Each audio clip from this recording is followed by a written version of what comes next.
یہ نیت پہ حملہ ہے کہ آپ کسی کے بارے میں کوئی بات سنی نہیں ہے، کوئی کی نہیں ہے، اور آپ نیت پہ حملہ کرتے ہیں۔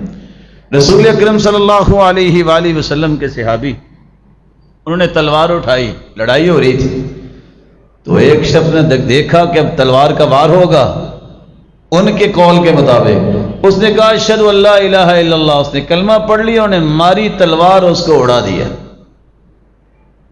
اللہ کے رسول کو یہ بات پہنچی، اللہ کے رسول بڑے پریشان ہوئے، کہا اسامہ کیا کرو گے؟ جب یہ اپنی گردن اپنے ہاتھوں میں لے کے آئے گا، تشخب اوداجہ دمن، اور خون نکل رہا ہوگا، اور اللہ فرمائے اللہ کے سامنے پیش ہو کے کہے گا یا ربی سلہ فیما قتلنی، اللہ صرف اتنا مجھے بتائیے پوچھ کے کہ اس نے مجھے مارا کیوں، میں نے تو کلمہ پڑھ لیا تھا۔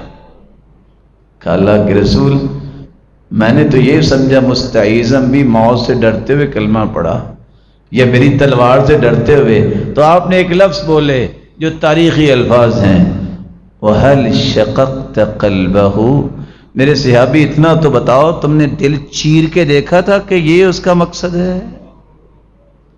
دلوں کو مت چیریے، تمہارے پاس چیرنے کی طاقت نہیں ہے، کسی کی نیت پہ حملہ نہ کرے۔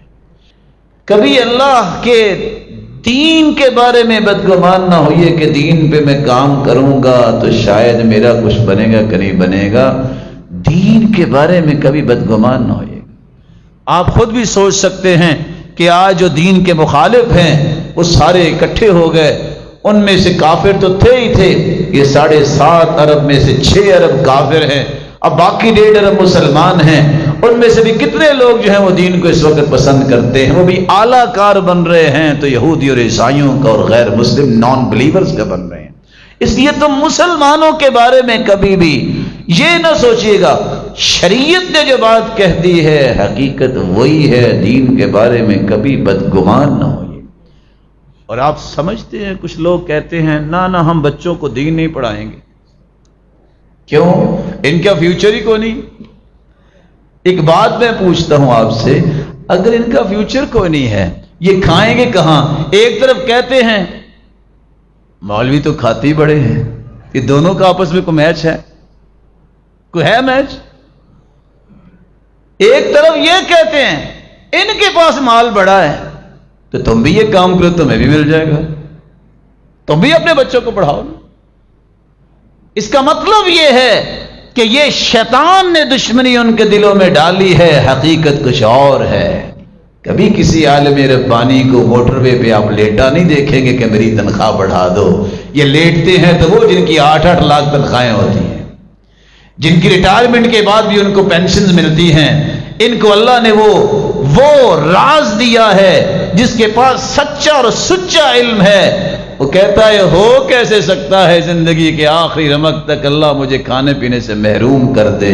وہ حدیث پڑا ہوا ہوتا ہے موت اتنی دوڑ کے نہیں بندے کی طرف آتی جتنا اس کا رزق دوڑ کے آتا ہے، اس کا رزق دوڑ کے آتا ہے۔ اس لیے اللہ کے بارے میں اور دین کے بارے میں اور علماء کے بارے میں کبھی بدگمان نہ ہو۔ رسول اکرم صلی اللہ علیہ وسلم پر قرآن نازل ہوا ہے اور کئی مرتبہ آپ نے سنا، ایک آدمی نے صرف اتنا ہی کہا تھا نا، یہ جو نا قرآن پڑھنے والے بڑے بزدل ہیں۔ سامنے خیمہ تھا اللہ کے رسول کا، صحابی کہتے تم غلط کہہ رہے ہو، علم والے ایسے نہیں ہو سکتے۔ کہا میں تیری شکایت کرتا ہوں، دوڑ کے سامنے خیمے میں پہنچے، وہ ابھی پہنچے نہیں تھے، اللہ نے آسمانوں سے جبریل کو پہلے پہنچا دیا تھا، اور آیت نازل ہوگی قل اب اللہ و آیاتی و رسولی کنتم تستہزئون، تم اللہ سے مذاق کرتے ہو، تم اللہ کی نشانیوں سے مذاق کرتے ہو، تم اللہ کے رسول سے مذاق کرتے ہو۔ بات صرف اتنی تھی، ما هؤلاء القراء اجبننا عند اللقاء، یہ قرآن پڑھنے والوں کو دیکھی بڑے بزدل ہے، کیوں جی یہ اللہ کو مذاق ہے؟ اہل قرآن اور اہل علم کے ساتھ یہ رویہ جو ہے اللہ نے اپنا مذاق کہا، اپنی آیتوں کا مذاق کہا، اپنے رسول کا مذاق کہا ہے۔ لا تعتذروا قد کفرتم بعد ایمانکم، قرآن نے اس لیے کہہ دیا عذر کی ضرورت نہیں ہے، تم تو کافر ہو گئے ہو یہ کہہ کے۔ اللہ کے رسول نے فرمایا جہاں علم والوں کے بارے میں اس طرح کی بدگمانی ہے جہاں ان کی توہین ہے، میں اس جگہ پہ بیٹھنا بھی پسند نہیں کرتا، ارتحلو، یہ خیمے اکھاڑو یہاں سے، اور صحابہ کو لے کے وہاں سے روانہ ہو گئے۔ کبھی علماء کے بارے میں بدگمان نہ ہونا